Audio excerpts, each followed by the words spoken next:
Hi viewers, ఇప్పుడు చూస్తున్నారు కదండి, ఇది మనకు కొత్త వెంచర్ అండి. ఇది వచ్చేసరికి మనకి మచిలీపట్నంలోని డిఎంవిఎస్ఎస్ ఇంజనీరింగ్ కాలేజీలోని వెంచర్ అండి. ఈ ఇంజనీరింగ్ కాలేజీలోనే మనకి ఏదైతే ఓపెన్ ప్లే గ్రౌండ్ ఉందో ఆ ప్లే గ్రౌండ్లో మనం 12 acres మనం తీసుకున్నామండి. తీసుకుని దీని మొత్తాన్ని లేఅవుట్ గాను మనం స్టార్ట్ చేసామండి.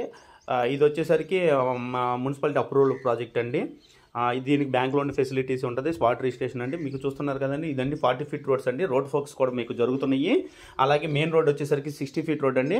అలాగే మనకి ఏదైతే హైవే ఉందో అది వచ్చేసరికి మన పోర్టుకి కూడా చాలా దగ్గర అండి, నియరెస్ట్ లొకేషన్లో ఉంది. ఇదంతా చూస్తున్నారు కదండి, ఇదంతా కాలేజ్ ఏరియా అండి. కాలేజ్ ఏరియాలోనే మనది బ్యాక్ సైడ్న మనది ప్రాజెక్ట్ అండి. ఈ ఓపెన్ ప్లాట్స్ ప్రాజెక్ట్స్ ఉందండి. అదేవిధంగా మనకి నెక్స్ట్ దీంట్లోనే మనం విల్లా ప్రాజెక్ట్స్ను కూడా మనం స్టార్ట్ చేస్తున్నామండి. ఈ విల్లా ప్రాజెక్ట్లో వచ్చేసరికి మీకు ఇది ఒక 5 acres విల్లా ప్రాజెక్ట్ అనేది మీకు స్టార్ట్ అవుతుంది. మీకు కనిపిస్తుంది కదండి, ఇప్పుడు ఈ బిల్డింగ్ అనేది బిల్డింగ్ తర్వాత నెక్స్ట్ ఏదైతే ప్రహరీ వాల్ కనిపిస్తుందో, మీకు ఈ గేట్ ఏదైతే కనిపిస్తుందో ఆ గేట్ తర్వాత నుంచి మనకి రోడ్ ఫేసింగ్ ఆనుకుని మనకి ఇదంతా విల్లా ప్రాజెక్ట్ అండి. ఈ మొత్తం మీకు ఏదైతే కనిపిస్తుందో ఈ ఓపెన్ ప్లేస్ అంతా మనకి విల్లా ప్రాజెక్ట్ కింద మనం టేక్అవుట్ చేసుకుంటున్నాం అండి. Villa project plus engineering college, next వచ్చేసరికి మనకి ఓపెన్ ప్లాట్స్ అండి. ఇదంతా మనకి అప్కమింగ్ వెంచర్ అండి. ఇది హైవే అండి, హైవే ఫేసింగ్ అనేది మనకి హైవే ఫేసింగ్ ఆనుకుని ఉందండి వెంచర్.